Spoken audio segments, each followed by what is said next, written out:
மத்தியானம் லஞ்ச் முடிச்சுட்டு, வேலையெல்லாம் முடிச்சுட்டு வரும்போது, பயங்கரமான டயர்ட் ஆயிடுச்சுப்பா. சரி கொஞ்ச நேரம் தூங்கலான்னா, கல்பனா வந்து இங்க டிஸ்டர்பன்ஸா இருக்குன்னு, அவ ரூம்ல போய் அவங்க போய் படுத்துக்கிட்டாங்க. நான் இங்க தூங்கிட்டு இருந்தேன். அட ஃபோன் ஏதாவது ஒண்ணு வந்துகிட்டே இருக்குப்பா. அது கம்பெனி ஃபோனு என்னடா இது போ இதுக்கு மேல தூங்குனா வேலைக்காவது. வீட்ல போட்டதெல்லாம் போட்ட வாக்குல இருக்குன்ட்டு, அந்த பை மளிகை செலவு வாங்குன பையெல்லாம் அப்படியே வச்சுட்டேன். ஏன் அப்படியே வச்சிருக்கேன்னா, வீடியோ இன்னும் போடவே இல்லப்பா.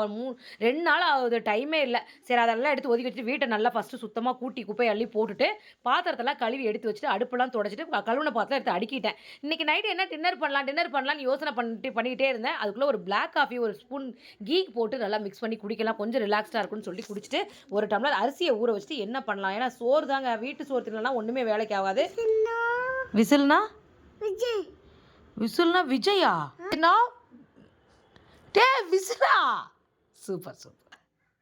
ஓகே. நம்மளும் லவ்வர்ஸ் டேவ காதலர் தினத்த செலிப்ரேட் பண்ணுவோம் இல்லையா? அதனால 2 டைரி மில்க் வாங்கி காதலர் தினத்த செலிப்ரேட் பண்ணியாச்சு. என் பொண்ணுகிட்ட குடுத்தேன். நான் ரொம்ப காதலிக்கிற 2 பெர்சன். ஸோ என் பொண்ணு தான். ஸோ பொண்ணுட்ட வந்து குடுத்துட்டேன். அவங்க பிரிச்சு பாருங்க, அத ஓப்பன் பண்ணி அந்த டைரி மில்க் தாங்க அந்த காதலர் தினத்துக்கு ஒரு டச்சிங்கா இருக்கும்.